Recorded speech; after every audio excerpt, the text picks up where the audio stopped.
Hello there, time for my second review in my Screen Stars series, and that's going to be the classic Ghostbusters. Obviously we're moving from television to the big screen, and one of the most popular films of the 80s. So unbelievably, this release on Ricochet of the original Activision game sold nearly 150,000 copies on the Commodore 64, which, when you bear in mind that it had already been out for years as an Activision release and been on several compilations, is quite astounding. Anyway, enough talk, let's get the game loaded. Here's the packaging of Ghostbusters then, and it's pretty run-of-the-mill stuff. I think you know the drill now for these Ricochet releases. So we've got the Ghostbusters on the front, with the Ghostbusters logo in the background. And the Ghostbusters logo on the spine. And on the back we've got some screenshots of the various action sequences within the game, and lots of info about Ghostbusters, like anyone who bought this didn't know what the game or the film was about. And moving inside the packaging, we've got the usual stuff, plenty of information about how to play the game, what to do in the different sections of the game and so on.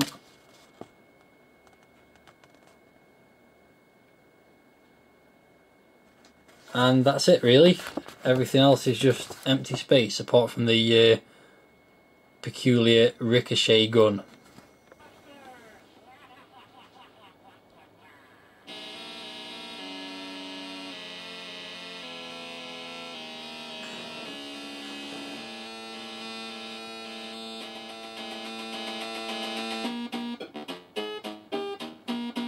Okay, so here's a title screen, one of the best title screens ever made, because it plays the tune of Ghostbusters, gives you the lyrics and lets you shout Ghostbusters by pressing the space bar, which we'll get to eventually.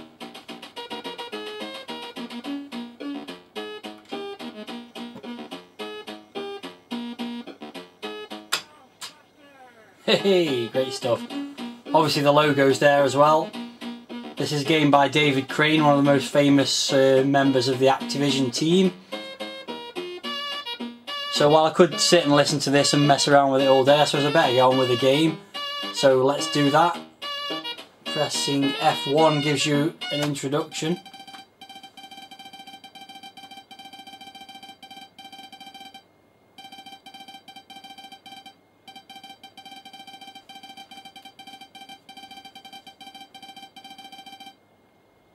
So you get to put your name in.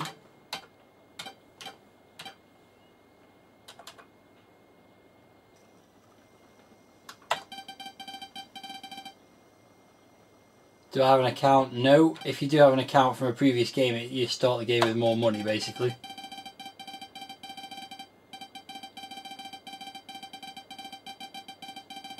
So you get $10,000 to buy your equipment with. And this is one of the most fun parts of the game, to be fair, is just kitting out the Ghostmobile, or whatever you call it. Let's just take a look at the cars then.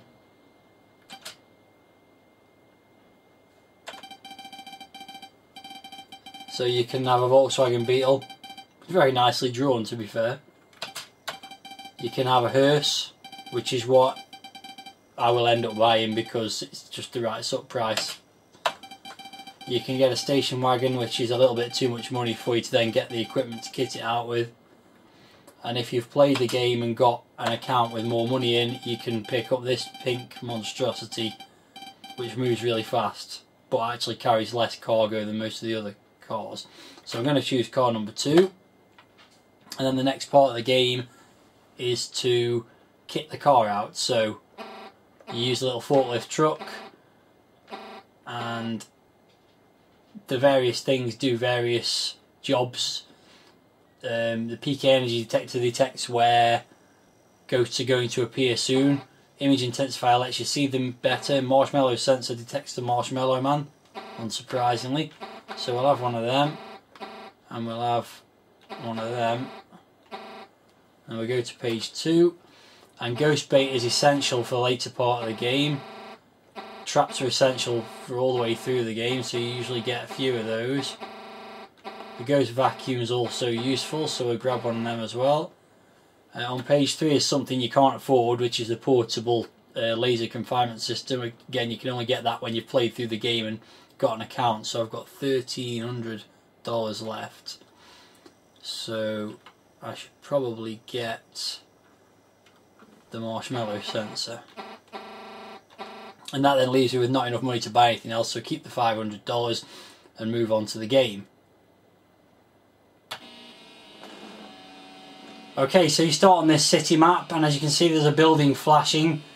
So you drive your little Ghostbusters symbol to the building, and you get this little sequence of the Ecto-1 travelling to the call out. As you can see at the moment, the city PK energy is 1. The idea is to keep it as low as possible for as long as possible.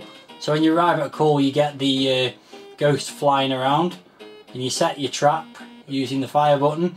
You set your first Ghostbuster one side with the fire button, and then the second one the other side.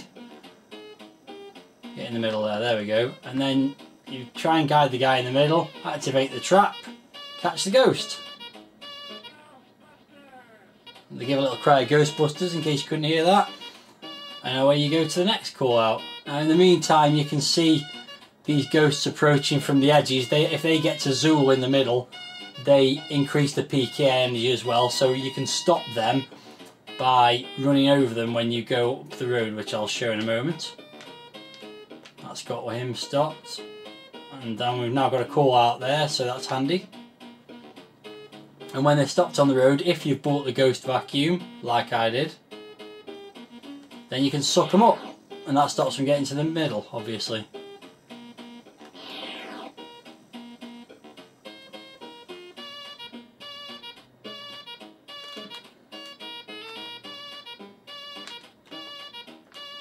So here we go with another attempt to catch a ghost who's hovering around a bit at the top at the moment. There we go, try and get him in the middle there.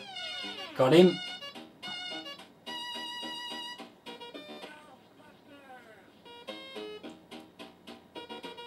Now I've got one more catch to do, and then I'll run out of traps and you have to go back to the headquarters. What I'm going to go show on this one is what happens if you cross the streams, which you should obviously not do, as you well know if you've watched the film. Just got him in time.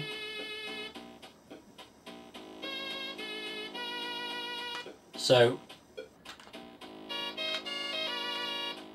don't cross the streams, remember? Oh no! You crossed the streams! Luckily we haven't died, but we've got to go back to the headquarters now. As you can see, the ghost escaped and that sent the PK energy up by 300. So you go back to headquarters, which also empties the traps, which I needed to do that time anyway. And that's pretty much it, that's how the game goes along. Until you get to a point where other things start to happen, which we will get to in due course. Probably only fair to show what happens if you don't catch the ghost as well.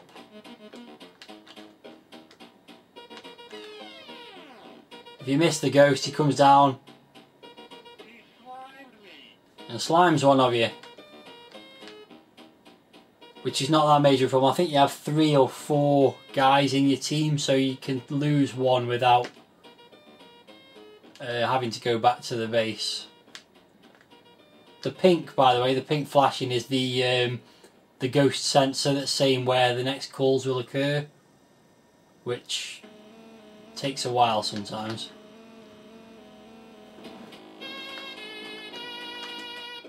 Right, so I've been playing for about 10 minutes now, and the PK energy is getting a bit higher and it's getting a bit more tricky.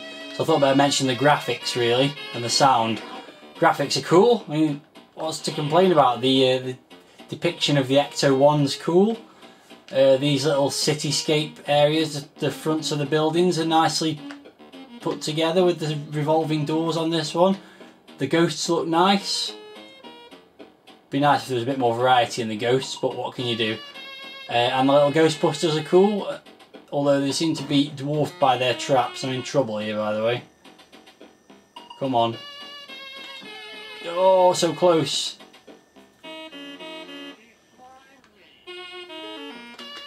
As you can see, things are definitely speeding up now. And sooner or later, the Marshmallow Man's going to put an appearance in. Music's brilliant, you know, good rendition of the Ghostbusters theme, and the sounds for zapping the ghosts and the speech are all cool as well. So yeah, nothing to complain about on any score really. It's just a really polished game. They've taken the concept of... Oh, come on, you sod. Oh, so close again. They've taken the concept of the movie and turned it into a nice little game where there's still plenty to do. It doesn't follow the plot of the movie particularly closely, but who doesn't want to be a Ghostbuster, or certainly who didn't want to be back in 1985? Just got to go back to base and replenish myself a bit here.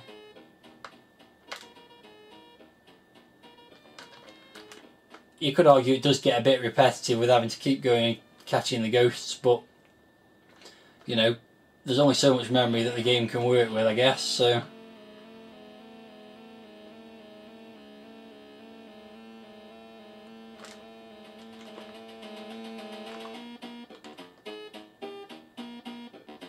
It can be frustrating sometimes. Ah, there we go, there's a nice catch. It can be frustrating sometimes when the ghost just won't come over near where you've dropped the trap.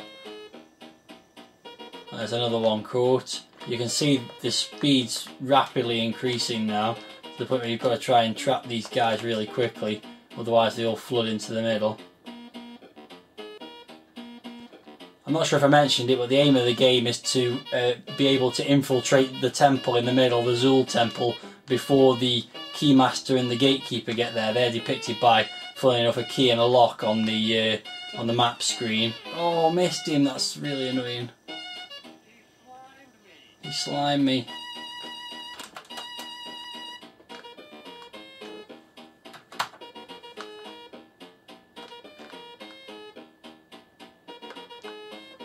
Well, just in the nick of time there, the Marshmallow Man came and I managed to drop some ghost bait just in the nick of time, I think, before they combine. But it's just a matter of time now before we get to the sort of critical part of the game where you've got to act quite quickly.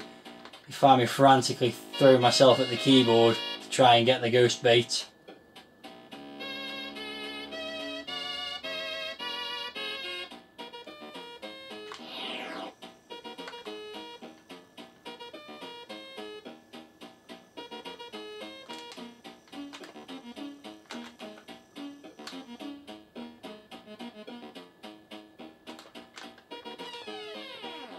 Another baddie caught. Not that Slime was ever really bad, we all loved him, didn't we? I'm poised over the B key now for another, here we go. There we go, ghost bait hit again. Stop the Marshmallow Man doing his naughty deeds.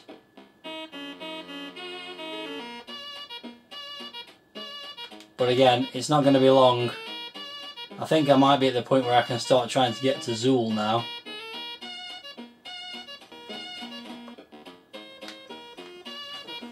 Ah, managed it again. I feel I should probably show what happens if...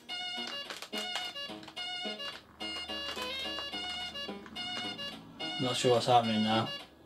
Ah, okay, now I'm at Zool and I've somehow got to get these men into that door, I think.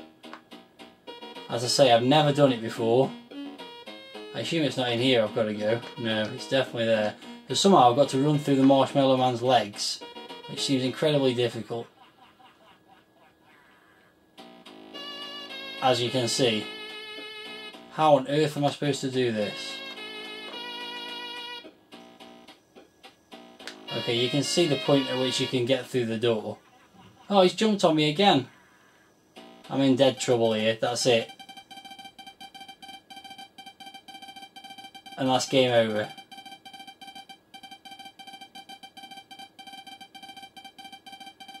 So as you can see, you now get a credit limit and you get an account number which allows you to restart the game with more money. But other than that, it's the same game as just been played. Now that was a bit frustrating because I'm not really sure how you're supposed to get past him. That's a little bit annoying. But there's no denying it's a classic game. It can get a bit laborious, but there's no argument whatsoever that it would have been worth £1.99. 150,000 people nearly bought it on the Commodore 64, and another 300,000 across all the other platforms as well. So that many people can't be wrong. So moving on, we'll get on with another Screen Stars review pretty soon, but that sums it up for Ghostbusters.